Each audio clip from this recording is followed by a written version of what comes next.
சரி. இப்போது அப்போஸ்தலர் 14ஆம் அதிகாரம் பார்க்கலாம். போன அதிகாரத்தில் பார்த்திங்கன்னா அவங்க வந்து அந்தியோகியா சபையில் பார்த்திங்கன்னா ரொம்ப துன்பப்பட்டாங்க. அவங்கள வந்து துரத்தி விட்டாங்க. துரத்தி விட்டதுனால அங்கேருந்து அவங்க என்ன இக்கோனியா பட்டணத்துக்கு வர்றாங்க. ஸோ அப்போது இக்கோனியா பட்டணத்தில் என்ன நடக்குது? ஸோ அதான் நம்ம அந்த 14ஆம் அதிகாரத்தில் பார்க்க போகிறோம். அதில் முதல் 3 வசனங்கள் ஒரு பகுதி. நான் ஏற்கனவே சொன்னது மாதிரி 13ஆம் அதிகாரம் 14ஆம் அதிகாரம் முதல் மிஷினரி பயணம். சரிங்களா? 13ஆம் அதிகாரம் 14ஆம் அதிகாரம் முதல் மிஷினரி பயணம் அந்தியோகியாவில் ஆரம்பித்து சுற்றி மறுபடியும் அந்தியோகியாவில் வந்து முடிப்பாங்க. சரிங்களா? இதில் இக்கோனியா பட்டணத்தில் நடக்கிற காரியம் முதல் 3 வசனங்கள் ஒரு பகுதி. அந்த முதல் வசனத்தை தலைப்பாக போட்டுக்கலாம். இக்கோனியா பட்டணத்திலே அவர்கள் இருவரும் யூதருடைய ஜெபாலயத்திலே பிரவேசித்து யூதரிலும் கிரேக்கிலும் திரளான ஜனங்கள் விசுவாசிக்கத்தக்கதாக பிரசங்கித்தார்கள். ஸோ அவர்கள் இருவரும் அப்படிங்கிறது பவுலும் பர்னபாவும். சரிங்களா? அப்போ 2 பேர் ஏன்னா ஏற்கனவே நடுவில் வந்து மார்க் யோவான் வந்து பிரிஞ்சு போயிட்டார். இப்போ இக்கோனியா பட்டணத்தில் வந்து இந்த யூதருடைய ஜெபாலயத்தில் வந்து அவங்க வந்து பிரசங்கிக்கிறாங்க. விசுவாசியாத யூதர்கள் சகோதரருக்கு விரோதமாய் புறஜாதியருடைய மனதை எழுப்பிவிட்டு பகை உண்டாக்கினார்கள். ஸோ பார்த்திங்கன்னா விசுவாசித்தவங்க விசுவாசிக்கிறாங்க. விசுவாசாத யூதர்கள் வந்து அவங்க எதிர்த்து செயல்படுறாங்க. அவர்கள் அங்கே அநேக நாள் சஞ்சரித்து கர்த்தரை முன்னிட்டு தைரியம் உள்ளவர்களாய் போதகம் பண்ணினார்கள். ஸோ பார்த்திங்கன்னா இந்த தைரியம் வந்து ரொம்ப ரொம்ப முக்கியம். அந்த வேதத்தில் வாசிக்கிறோம், மிகுந்த பலனுக்கு ஏதுவான உங்கள் தைரியத்தை விட்டுவிடாதிருங்கள். இப்போ இயேசு கிறிஸ்துவின் ரத்தத்தினாலே நமக்கு தைரியம் உண்டாயிருக்குன்னு சொல்லி நம்ம வேதத்தில் வாசிக்கிறோம். அப்பா அடிக்கடி நம்ம ஜெபம், ஏசப்பா உங்களுடைய ரத்தத்தினால் எங்களுக்கு தைரியம் உண்டாகட்டும், ரத்தத்தினால் உங்களுக்கு தைரியம் உண்டாகட்டும் அப்படின்னு சொல்லி நம்ம ஜெபம் பண்ணோம். பாருங்கள், ஜெபமே ஒரு தைரியத்தை கொடுக்கும். பாருங்கள், தேவனோடு நீங்கள் இருந்தீங்கனாலே அது ஒரு பெரிய தைரியத்தை கொடுக்கும். பாருங்கள், இப்போ எலியா பார்த்தீங்கன்னா கர்த்தருக்கு முன்பாக நிற்கிற நான் ராஜாவுக்கு முன்னாடி போய் தைரியமாக சவால் விடுறாரு. பாருங்கள், பார்த்தீங்கன்னா பேதுரு முன்னாடி ரொம்ப பயந்துட்டு இருந்தார். ஆனால் பரிசுத்தாவியில் நிரம்பினா பார்த்தீங்கன்னா எல்லாருக்கும் முன்னாடி வந்து பார்த்தீங்கன்னா உங்களுக்கு கீழ்ப்படியதை பார்க்கலோ தேவனுக்கு கீழ்ப்படியது தான் முக்கியம்னு சொல்லி தைரியம் எத்தனை பேர் முன்னாடி போய் சொல்கிறார். பார்த்தீங்கன்னா அவங்களுக்கு அவ்வளோ தைரியம் வந்துச்சு. ஏன்னா தேவன் கூட இருக்கிறார். அனுப்புனது அவர் தான், அழைப்பு கொடுத்தது அவர் தான், தரிசனத்தை கொடுத்தது அவர் தான். சரிங்களா? அப்போ ஆண்டவரோட இந்த தைரியத்தை வந்து நம்ம வந்து விடவே கூடாது. பாருங்கள், அவர்கள் அங்கே அநேக நாள் சஞ்சரித்து கர்த்தரை முன்னிட்டு தைரியமுள்ளவர்களாய் போதகம் பண்ணினார்கள். அவர் தமது கிருபையுள்ள வசனத்துக்கு சாட்சியாக அடையாளங்களும் அற்புதங்களும் அவர்கள் கைகளாலே செய்யும்படி அனுகிரகம் பண்ணினார். அதில் பார்த்திங்கன்னா முதல் 4 வசனங்கள் ஒரு பகுதி. சரிங்களா? 3ன்னு சொல்லிட்டேன் நான். முதல் 4 வசனங்கள் ஒரு பகுதி. அனுகிரகம் பண்ணினார். பட்டணத்து ஜனங்கள் பிரிந்து சிலர் யூதரையும் சிலர் அப்போஸ்தலரையும் சேர்த்து கொண்டார்கள். ஸோ பார்த்திங்கன்னா பட்டணத்தில் பிரிஞ்சு பார்த்திங்கன்னா அவர்கள் வந்து விசுவாசிக்கிறவங்களெல்லாம் வந்து இவங்க பட்சமாக சாஞ்சிட்டாங்க. பார்த்திங்கன்னா விசுவாசாத யூதர்கள் வந்து யூதர்கள் பக்கமாக சேர்ந்துட்டாங்க. சரிங்களா? ஸோ பார்த்திங்கன்னா விசுவாசிகள் கூட்டம் அப்போஸ்தலர் பக்கம் பவுல் பர்னபா பக்கம் சேர்ந்துட்டாங்க. விசுவாசியாத கூட்டம் யூதர்கள் பக்கமாக சேர்ந்துட்டாங்க. அங்கே ஒரு வந்து பிரிவினை உண்டாகுது. சரிங்களா? ஸோ இந்த இடத்துல நம்ம பார்க்குறோம் 3ஆம் வசனம் பாருங்கள். தைரியமுள்ளவர்களாய் அவர் தமது கிருபையுள்ள வசனத்துக்கு சாட்சியாக அடையாளங்களும் அற்புதங்களும் அவர்கள் கைகளால் செய்யப்படும்படி அனுகிரகம் பண்ணார். ஏன்னா அனுப்புனதே தேவன் தான். சரிங்களா? இப்போ தேவன் அனுப்புனார். பார்த்திங்கன்னா அவள் மூலமாக தேவன் வந்து பலத்த அற்புதங்களை அடையாளங்கள் செய்கிறது நம்ம இந்த இடத்துல பார்க்குறோம். அதான் நம்ம மார்க்கில் 16 கடைசியில் நம்ம பார்க்குறோம். கர்த்தர் அவர்களுடனே கூட கிரியை நடப்பித்து அவர்களால் நடந்த அடையாளங்களாலே வசனத்தை உறுதிப்படுத்தினார். ஸோ பார்த்திங்கன்னா இயேசு கிறிஸ்து தான் தேவன் அப்படின்னு சொல்கிறாங்க. அவருடைய நாமத்தினால சுகம்னு சொல்கிறாங்க, அங்கே சுகம் நடக்குது. இயேசு கிறிஸ்துவின் நாமத்தினால விடுதலை சொல்கிறாங்க, விடுதலை வருது. இயேசு கிறிஸ்துவின் நாமத்தினால பிசாசுகளை துரத்துறாங்க. ஸோ பலத்த அற்புதங்கள் இங்கே செய்கிறத நம்ம இந்த இடத்துல பார்க்குறோம். ஸோ பார்த்திங்கன்னா தேவன் நேற்றும் இன்றும் என்றும் மாறாத. சரிங்களா? அவர் பச்சைப்பாதம் உள்ளவர் அல்ல. சரிங்களா? அப்போ ஒருத்தர் கொடுத்து ஒருத்தர் கொடுக்காம அப்படி செய்ய மாட்டார். வேத வசனம் தெளிவாக சொல்லுது. இப்போ கேளுங்கள் கொடுக்கப்படும், கேட்கிற எவனும் பெற்றுக்கொள்கிறான். ஸோ பார்த்திங்கன்னா இந்த ஊழியத்துக்கு அழைப்பு, அந்த கிருபைகளை வந்து இப்போ தேவன் என்ன அழைப்பு கொடுத்துருக்காரோ அதுக்கான கிருபைகளை சேர்த்து கொடுப்பார், அதுக்கான வரங்களையும் சேர்த்து கொடுப்பார். நம்ம கேட்கணும். பாருங்கள், இதெல்லாம் வாஞ்சிக்கணும். அதில் ஒன்று படிக்கும்போது நம்ம வெறும் பிரசங்கம் மட்டும் பண்ணால் போதும் அப்படின்னு சொல்லி நம்ம அதில் நிறுத்திடக்கூடாது. அதில் நம்ம சாட்டிஸ்ஃபை ஆகக்கூடாது. பாருங்கள், பாடவர்கிட்ட கேட்கணும். பாருங்கள், இப்போ ஆண்டவரை என்னையும் வல்லமையாக எடுத்து பயன்படுத்துங்க, எனக்கு வரங்கள் வேணும் ஆண்டவரே, வல்லமை வேணும் ஆண்டவர். இப்போ பார்த்திங்கன்னா எலிசா கேட்டார். பாருங்கள், ஆண்டவரே பார்த்திங்கன்னா எலியாவை பார்த்து கேட்டார், உம்முடைய ஆவியின் வரம் ரெட்டிப்பாய் வரும்படி எனக்கு கேட்குறேன் அப்படின்னு சொல்லி, சரி ஆவியின் வர ரெட்டிப்பாக வேணும் அப்படின்னு சொல்லி கேட்குறேன். அப்போ நம்ம அந்த வாஞ்சை ரொம்ப முக்கியம். பாருங்கள், சரிங்களா? அப்போ வரங்கள் வந்து ரொம்ப முக்கியம். சரிங்களா? இப்போது வரங்கள் பெருசாக, கனிகள் பெருசாக, எனக்கு இது மட்டும் போதும், பிரசங்கம் மட்டும் போதும் அப்படின்னு சொல்லி நம்ம வந்து நின்றக்கூடாது. பாருங்கள், பாடவர் கொடுக்குறது. ஸோ இது மூலமாக பார்த்திங்கன்னா ஒரு அற்புதம் நினச்சினாலே பாருங்கள் அந்த ஊரே வந்துடும். பாருங்கள், அந்த ஜனங்கள் எல்லாம் ரசிக்கப்படுவாங்க. பாருங்கள், இப்போ அற்புதத்தை பார்த்துன்னா பெரிய பெரிய அற்புதத்தை பார்த்து ஜனங்கள் வந்து ஈஸியாக வந்து ரசிக்கப்பட்டுருவாங்க. பாருங்கள், ஸோ ஈஸியாக கர்த்தரிடத்தில் வருவாங்க. சரிங்களா? ரொம்ப முக்கியம். பாருங்கள், இப்போ நம்ம ஆண்டவர்கிட்ட கேட்கணும். அடுத்த பாருங்கள், நான் சொன்னேன் முதல் 4 வசனங்கள் ஒரு பகுதி. அடுத்த பார்த்தீங்கன்னா 5ஆம் வசனத்திலிருந்து 18ஆம் வசனம் வரைக்கும் ஒரு பகுதி, 5ஆம் வசனத்திலிருந்து 18ஆம் வசனம் வரைக்கும் ஒரு பகுதி. 5ஆம் வசனம் வாசிக்கிறேன். அதில் பார்த்திங்கன்னா 8ஆம் வசனத்தை தலைப்பாக போட்டுக்கலாம். 5 முதல் 18 வரை ஒரு பகுதி. அந்த 8ஆம் வசனம் தலைப்பாக போட்டுக்கலாம். லிஸ்திராவிலே ஒருவன் தன் தாயின் வயிற்றிலிருந்து பிறந்தவன் சப்பானியாக இருந்து, தலைப்பாக போட்டு வச்சுக்கோங்க. லிஸ்திரா பட்டணம், ஒருவன் தன் தாயின் வயிற்றிலிருந்து பிறந்தது முதல் சப்பானியாக இருந்து, அந்த 8ஆம் வசனம் தான் தலைப்பு. சரிங்களா? தலைப்பாக போட்டு வச்சுக்கோங்க. 5ஆம் வசனம் வாசிக்கிறேன் நான். பார்த்திங்கன்னா இக்கோனியா பட்டணத்தில் பிரசங்கிச்சிட்டு இருக்காங்க. அப்போ பார்த்திங்கன்னா பயங்கர எதிர்ப்பு வருது. 5ஆம் வசனம் வாசிக்கிறேன். இவர்களை அவமானப்படுத்தவும் கல்லெறியவும் வேண்டும் என்று புறஜாதியாரும் யூதரும் அவர்கள் அதிகாரிகளும் அமளி பண்ணுகையில் இவர்கள் அதை அறிந்து லிக்கவோனியா நாட்டிலுள்ள பட்டணங்களாகிய லிஸ்திராவுக்கும் தெர்பைக்கும் அவைகளின் சுற்றுப்புறங்களுக்கும் ஓடிப்போய். பார்த்திங்கன்னா இப்போ என்னங்க அங்கே வந்து துன்புறுத்துறாங்க. இப்போ கல்லெறிஞ்சு கொல்லணும் அப்படிங்கிற அந்த அளவுக்கு ரொம்ப தீவிரமாக இருக்காங்க. அவங்க வந்து அவ்வளோ எதிர்ப்பு பயங்கரமாக வலுக்குது. அதாவது இக்கோனியா பட்டணத்தில் பார்த்திங்கன்னா அவங்க என்ன பண்ணுறாங்க, லிக்கோனியா பட்டணத்தில் உள்ள லிஸ்திராவுக்கும் தெர்பைக்கும் அந்த சுற்றுப்புறங்களில் போகிறாங்க. அங்கே சுவிசேஷத்தை பிரசங்கம் பண்ணினார்கள். பார்த்திங்கன்னா லிக்கோனியா பட்டணத்தில் இருக்கிற லிஸ்திரா தெர்பை சுற்றுப்புறங்களை வந்து சுவிசேஷத்தை பிரசங்கிக்கிறாங்க. இப்போ லிஸ்திராவில் நடந்த சம்பவம் என்ன, அதான் 8ஆம் வசனத்தில் பார்க்குறோம் பாருங்கள்.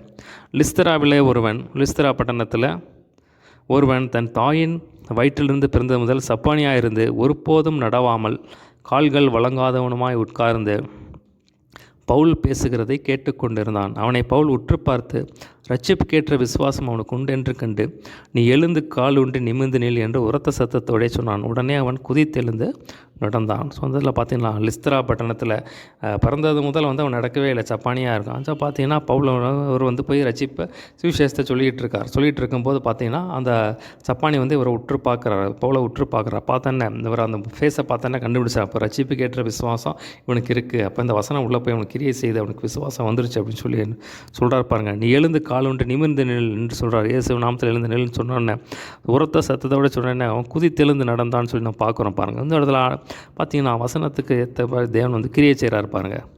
பவுல் செய்ததை ஜனங்கள் கண்டு அவன் எந்திரிச்சு நடக்க ஆரம்பிச்சிட்டான், குதித்தெழுந்து நடக்க ஆரம்பிச்சிட்டான் பாருங்கள்.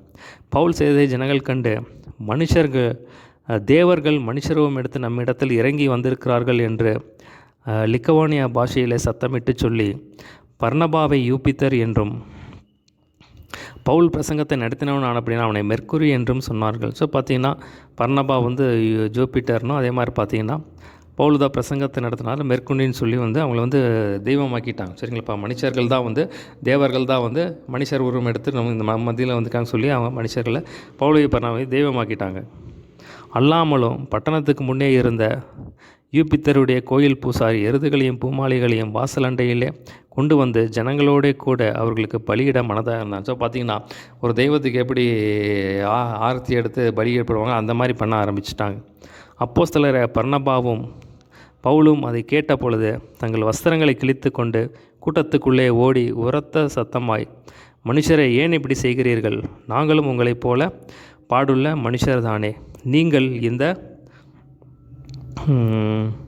வீணான தேவர்களை விட்டு வானத்தையும் பூமியையும் சமுத்திரத்தையும் அவையில் உள்ள யாவற்றையும் உண்டாக்கின ஜீவனுள்ள தேவனத்துக்கு திரும்ப வேண்டும் என்று உங்களுக்கு பிரசங்கிக்கிறோம்.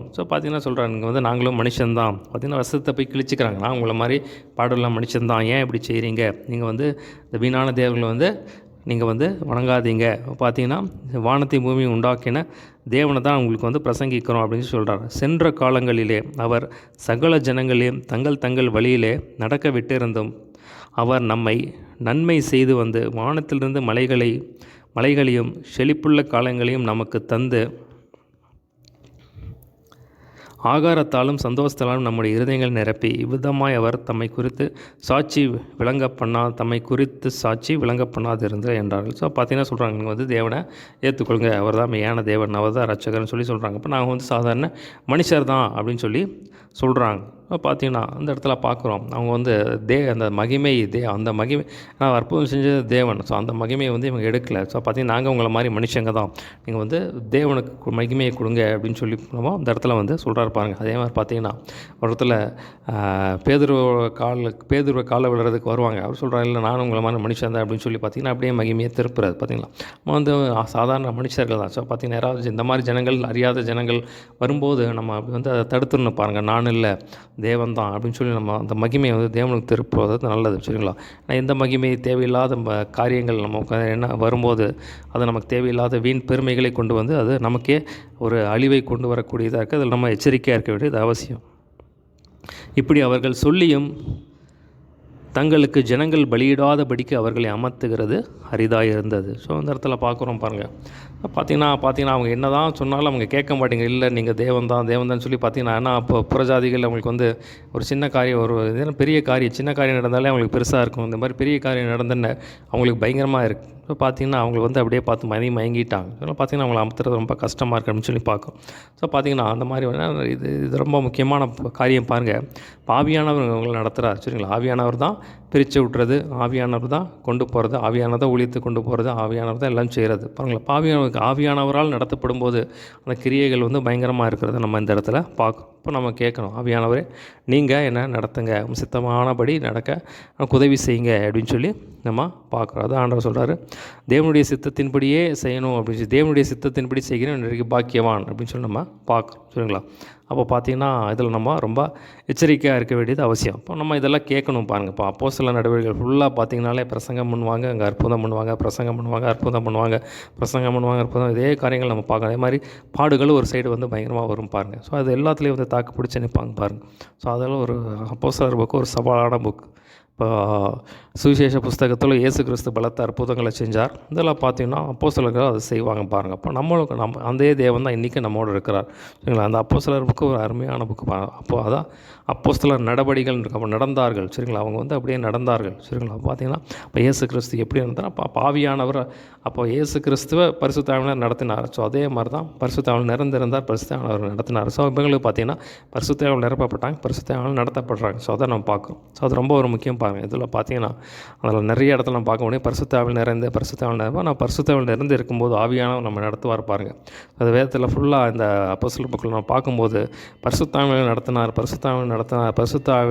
அப்படின்னு சொல்லி நம்ம இந்த வேதம் ஃபுல்லாக பார்க்கணும். தேவனுடைய கிருபைக்கு ஒப்புவிக்கப்பட்டு பரிசுத்த ஆவியானவர் நடத்தப்பட்டார், பரிசுத்த ஆவியானவர் ஏவினார் அப்படின்னு சொல்லி நம்ம இருக்கணும். அப்போ பரிசுத்த ஆவியானவர் நடத்தினா தான் இந்த ஊழியம். சரிங்களா, சும்மா எல்லாம் செய்யலாம், எதுவும் செய்யலாம், பட் ஆனால் வந்து அந்தளவுக்கு ஒரு பெரிய ஒரு கனியை நம்ம பார்க்க முடியாது. சரிங்களா, அப்போ நம்ம இதெல்லாம் கேட்கணும் பாருங்கள். இடத்துல பார்த்திங்கன்னா ஒரு சப்பாதி வந்து நடந்தான். அப்போ நம்ம இந்த வசனத்தை வச்சு நம்ம கேட்கணும் பாருங்கள். பாடர்கிட்ட வாஞ்சியாக கேட்கணும் பாருங்கள். ஏன்னா அவர் வந்து இன்றைக்கி பச்சைபாதம் உள்ள தேவன் அல்ல. ஆண்டவர் என்னையும் வல்லமையாக பயன்படுத்துங்க ஆண்டவரே. பார்த்தீங்கன்னா வெறும் ப்ரீச்சிங்கில் மட்டும் நம்ம வந்து சாட்டிஸ்ஃபை ஆகாதபடிக்கு ஆண்டவரே இன்னும் வல்லமையாக எடுத்து பயன்படுத்துங்க ஆண்டவரே. பலத்த கிரியைகள் நடக்கணும் ஆண்டவரை, மறுவாகணும் ஆண்டவரே அப்படின்னு சொல்லி நீங்கள் தைரியமாக கேளுங்க. நீங்கள் கேட்கணும். சரிங்களா, நீங்கள் வாஞ்சித்து கேட்கும்போது தேவன் வந்து இன்றைக்கும் அதை செய்ய வல்லவராக இருக்கிறோம். சரிங்களா, அவர் ஏன்னா ஒரு பச்சை பாதம்ல நேற்றும் இன்றும் என்றும் மாறாதுன்னு சொல்லி நம்ம வாசிக்கிறோம். சரிங்களா, தான் நம்ம பவுல் எழுதும்போது எழுதுகிறாரு, நீங்கள் ஆவிக்குரிய வரங்களை குறித்து அறியாமல் இருக்கிறதுக்கு வந்து எனக்கு மனதே இல்லை அப்படிங்கிறார். அப்போ நீங்கள் ஆவிக்குரிய வரங்களை அறிஞ்சுக்கோங்க, அதை கேளுங்க, அதை செயல்படுத்துங்க. ஆவியானவர் அதை நீங்கள் கேட்குறத விட உங்களுக்கு தரணும் அப்படின்னு சொல்லி தேவன் வந்து அதிக விருப்பமுள்ளவராக இருக்கிறார் பாருங்கள். அப்போ நீங்கள் வாஞ்சித்து கேட்கும்போது நிச்சயமாக அந்த வரங்கள் வந்து வாழ்க்கையில் கிரியை செய்யும். அது உங்கள் ஊழியத்தை தேவனுடைய ராஜ்யத்துக்கு மகிமையாக இருக்கும். ஊழியம் கட்டை எழுப்பப்படுறதை நீங்கள் பார்ப்பீங்க. சரிங்களா, அடுத்த பாருங்கள் 19-20 அடுத்த பகுதி. 19-20 அடுத்த பகுதி மறுபடியும் வந்து எதிர்ப்பு வருது பாருங்கள். நான் 19ஆம் வசனம் தலைப்பாக போட்டுக்கலாம். 19-20 ஒரு பகுதி, 19ஆம் வசனம் தலைப்பாக போட்டு வச்சுக்கோங்க. பின்பு அந்தியோகியாவிலும் இக்கோனியாவிலும் இருந்து சில யூதர்கள் வந்து ஜனங்களுக்கு போதனை செய்து பவுலை கல்லெறிந்து, அதான் தலைப்பாக போட்டு வச்சுக்கோங்க, அது வரைக்கும் போட்டு வச்சுக்கோங்க, பவுலை கல்லெறிந்து. ஸோ மறுபடியும் பார்த்தீங்கன்னா இந்த ஏற்கனவே இக்கோனியாலெல்லாம் பண்ணியிருக்காங்க. இக்கோனியா அந்தியோகியாவெல்லாம் வந்து சில யூதர்கள் வந்து ஜனங்களுக்கு போதனை பவுலை கல்லெறிந்து அவன் மரித்து போனான் என்றே அவனை பட்டணத்துக்கு வெளியிலே இழுத்து கொண்டு போனார்கள். ஸோ அவனை பார்த்தீங்கன்னா அவனை கல்லறிந்து அந்த இடத்துல பார்த்தீங்கன்னா என்னடா இங்கேயும் வந்துட்டான், இங்கேயும் வந்து தெர்பைக்கும் லிஸ்திராவுக்கும் வந்து ஜனங்களை வந்து ஏவி விட்டு அவங்க என்ன பண்ணுறாங்க, கல் எறிஞ்சு அவன் வந்து செத்துட்டான் அப்படின்னு சொல்லி பார்த்திங்கன்னா பட்டணத்துக்கு வெளியே இழுத்து கொண்டு போய் போடுறாங்க. சீஷர்கள் அவனை சூழ்ந்து நிற்கையில் அவன் எழுந்த பட்டணத்திற்குள் பிரவேசித்தான். மறுநாளிலே பர்னபாவுடனே கூட தெர்பைக்கு புறப்பட்டு போனான். ஸோ இப்போ பார்த்தீங்கன்னா இப்போ லிஸ்திரால் இருக்கார். இப்போ லிஸ்திராலிருந்து இப்போ எங்கே போகிறாருன்னா தெர்பைக்கு போகிறார். சரிங்களா? அது பார்த்தீங்கன்னா அதே லிக்கோனியா அதே நாட்டில் தான் இருக்குது. பார்த்தீங்கன்னா தெர்பைக்கு போகிறார். சரிங்களா? ஸோ இந்த இடத்துல பார்க்குறோம் சீஷர்கள் அவனை சூழ்ந்த நிற்கையில். ஸோ சீஷர்கள் சுற்றி ஜாம் பண்ணுறாங்க பாருங்கள். ஸோ பார்த்தீங்கன்னா ஜாம் பண்ணும்போது பார்த்தீங்கன்னா அவர் மறுபடியும் எந்திரிச்சிடுறார். சரிங்களா? அப்போ பார்த்தீங்கன்னா எத்தனை அடி இது பண்ணாலும் உள்ளே தேவன் இருக்கார் பாருங்கள். அந்த தேவன் வச்சு அந்த வைராக்கியம் எப்படியாவது அந்த ஜனங்களுக்கு சுவிசேஷம் போய் சேரணும். அது பார்த்தீங்கன்னா அதை பவுல் எழுதும்போது எழுதுகிறாரு, கர்த்தருடைய வசனங்களை நெருக்கி ஏவுகிறது. ஸோ கர்த்தருடைய அன்பு, தேவனுடைய அன்பு எங்களை நெருக்கி ஏவுகிறது அப்படின்னு சொல்லி நான் வேதத்தில் 2 கொரிந்தியில் சொல்கிறார். சரிங்களா? தேவனுடைய அன்புகளை நெருக்கி ஏவு. ஸோ தேவனுடைய அன்பு இருந்துச்சுன்னா பாருங்கள் எதையும் தாங்கக்கூடிய ஒரு இருதயம் வந்துடும் பாருங்கள். இப்போ தேவன் எப்படியாவது ஜனங்களுக்கு அவங்களுக்கு தெரியல. ஸோ இதனால தான் இயேசு கிறிஸ்து சொன்னார், பிதாவே அவர்களுக்கு மன்னியும். ஏன்னா தெரிஞ்சிருந்தால் அவங்க அரைஞ்சிருக்க மாட்டாங்க. சரிங்களா? அவங்களுக்கு தெரியல. அவங்களுக்கு இவர் தான் மேசியா கிறிஸ்துன்னு சொல்கிறாங்க. ஆனால் பார்த்தீங்கன்னா அவங்களுக்கு அவங்க கண்கள் இருள் அடைஞ்சிருக்கு. சாத்தான் அவருடைய மனக்கண்களை குருடாக்கி வச்சுருக்கா அப்படின்னு சொல்லி நம்ம வேதத்தில் பார்க்குறோம். ஸோ பார்த்திங்கன்னா அடுத்த நாள் தெர்பைக்கு போயிடுறாங்க. அடுத்த பாருங்கள் 21ஆம் வசனத்திலிருந்து 25ஆம் வசனம் வரைக்கும் ஒரு பகுதி, 21 முதல் 25 வரை ஒரு பகுதி. அந்த 22ஆம் வசனம் பின்பகுதியை தலைப்பாக போட்டுக்கலாம். சரிங்களா? 22ஆம் வசனம் பின்பகுதியை தலைப்பாக போட்டுக்கலாம். நாம் அநேக உபத்திரவங்களின் வழியாக தேவனுடைய ராஜ்யத்தில் பிரவேசிக்க வேண்டும் என்று சொன்னார்கள். நாம் அநேக உபத்திரவங்களின் வழியாய் தேவனுடைய ராஜ்யத்தில் பிரவேசிக்க வேண்டும் என்று சொன்னார்கள். ஸோ அதை தலைப்பாக போட்டு வச்சுக்கோங்க. 22ஆம் வசனம் பின்பகுதி 21 முதல் 25 வரை. 21ஆம் வசனம் வாசிக்கிறேன். அந்த பட்டணத்திலே அவர்கள் சுவிசேஷத்தை பிரசங்கித்து. ஸோ பார்த்திங்கன்னா தெர்பைக்கு இப்போது ஏற்கனவே பயங்கரமாக அடி வாங்கியிருக்காரு. பார்த்திங்கன்னா உடம்பெல்லாம் அப்படியே ரொம்ப பயங்கரமாக ரணகலமாக இருந்திருக்கும். சரிங்களா? ரொம்ப அப்படியே தாங்க முடியாத வேதனை இருக்கும். ஆனால் பார்த்திங்கன்னா தேவனுடைய அந்த அன்பு பாருங்கள்.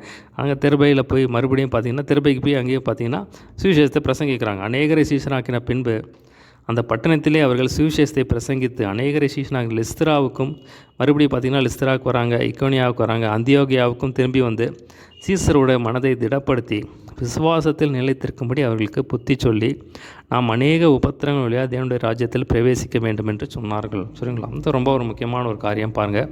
நாம் அநேக உபத்திரங்கள் வழியாக தேவனுடைய ராஜ்யத்தில் பிரவேசிக்க வேண்டும் என்று சொன்னார்கள். ஸோ பார்த்திங்கன்னா இயேசு கிறிஸ்து வந்தோடனே கண்டிப்பாக அவர் சுவிசேஷம் கேட்டவுடனே கண்டிப்பாக அவர் துக்கத்தை மாற்றுவார், சந்தோஷம் தருவார், சமாதானம் தருவார், எல்லாம் உண்மை தான்.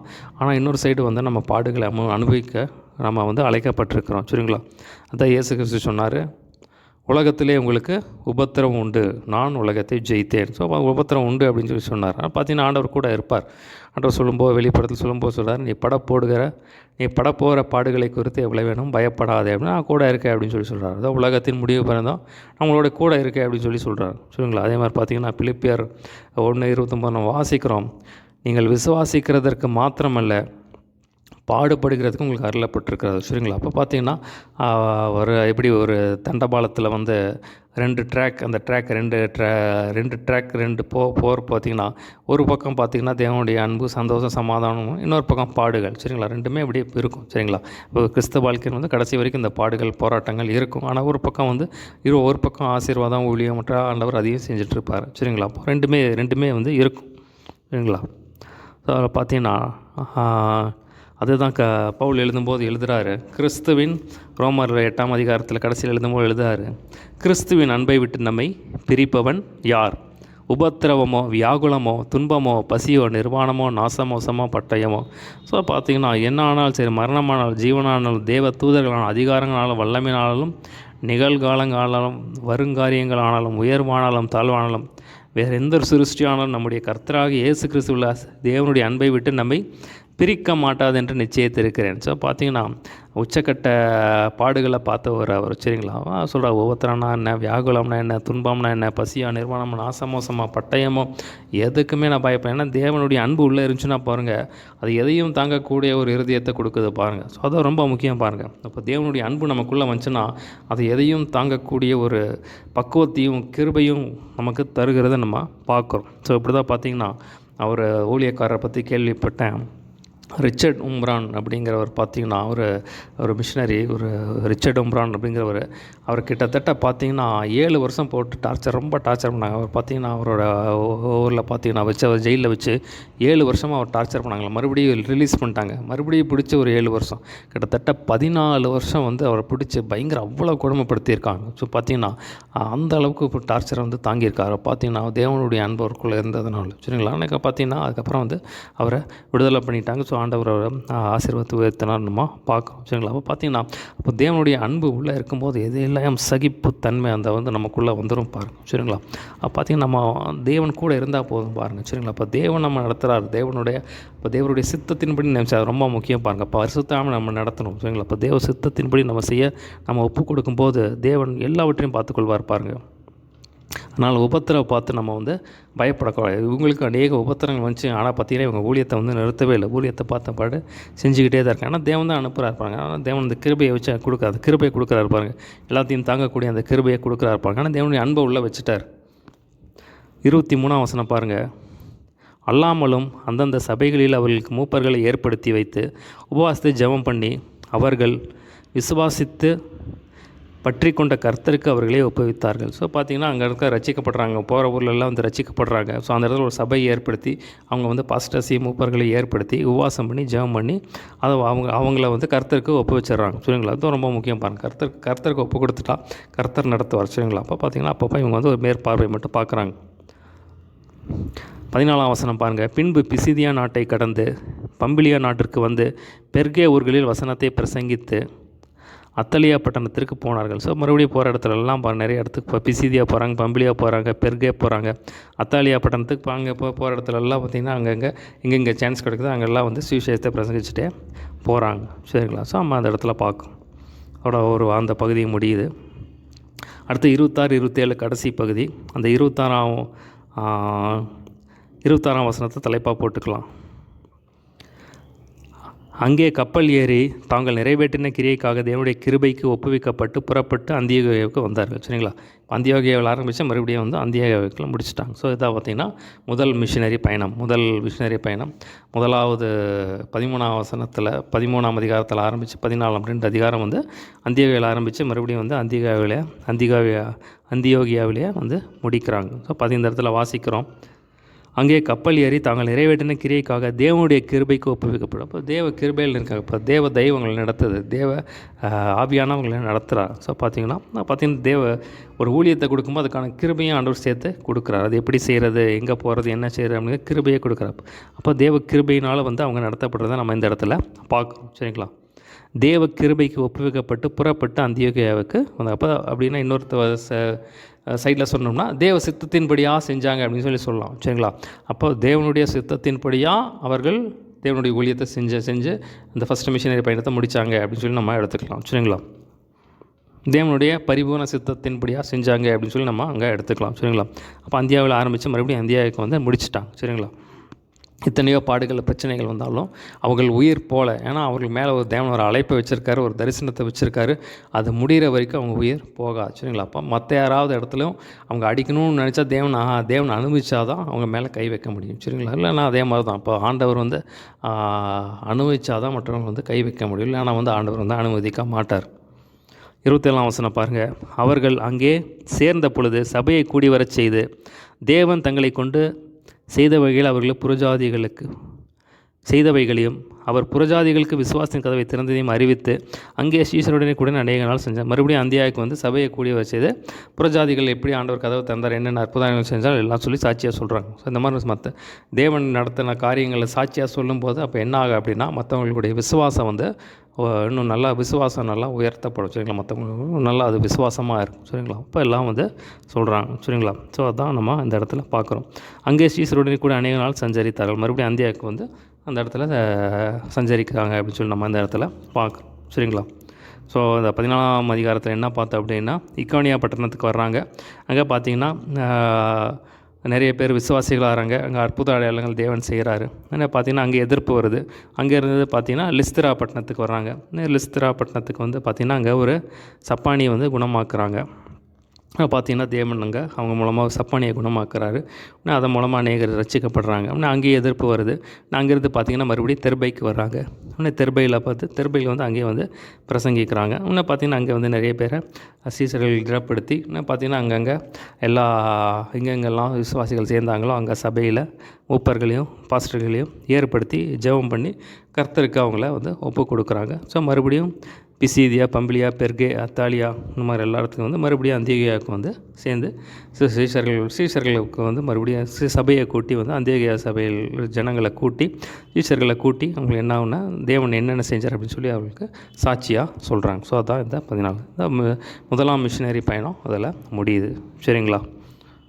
13ஆம் அதிகாரத்தில் ஆரம்பித்து 14ஆம் அதிகாரத்தில் இந்த முதல் மிஷினரி பயணம் முடியுது. அந்தியோகியாவில் ஆரம்பித்து மறுபடியும் அந்தியோகியாவில் முடிக்கிறாங்க. சரிங்களா? ஸோ இதுதான் 14ஆம் அதிகாரம். ஒரு சின்ன ஜெபம் பண்ணி முடிச்சிடலாம். ஏசப்பா உமக்கு நன்றி ஆண்டவரே. ஏசப்பா நீர் எப்படி உம்முடைய கிருபையுள்ள வசனத்துக்கு சாட்சியாக அடையாளங்களும் அற்புதங்களும் செய்தீரோ அப்படியா நீர் எங்கள் ஊழியத்தில் நீர் செய்ய வேண்டும்படியாய் கெஞ்சுகிறோம். எங்களையும் நீர் கர்த்தர் வல்லமையாக எடுத்து பயன்படுத்த வேண்டும்படியாய் ஜெபிக்கிறேன். அழைப்புக்கு பாத்திரவான்களாய் கர்த்தர் எங்களை மாற்ற வேண்டும்படியாய் ஜெபிக்கிறேன். ஏசப்பா எத்தனை பாடுகள் உபத்திரம் வந்தாலும் பவுல் சொன்னது போல் ஏசப்பா கிறிஸ்துவின் அன்பை விட்டு பிரிப்பவன் யார் என்று சொன்னது போல் ஏசப்பா எதுவுமே உங்கள் அன்பை விட்டு பிரிக்காதபடி கர்த்தர் காத்தள்ள வேண்டும்படியாய் ஜெபிக்கிறேன். என்ன உபத்திரம் துன்பம் துயரம் வந்தாலும் சரி விட்டு பின்வாங்காமல் இருக்க உடைய ஊழியத்தை வெற்றிகரமாக முடிக்க கர்த்தர் அனுகிரகம் பாராட்ட வேண்டும்படியாக கேட்குறேன். இயேசு நாமத்தில் எல்லாவற்றும் கேட்குறோம் நல்ல பிதாவே. ஆமென்.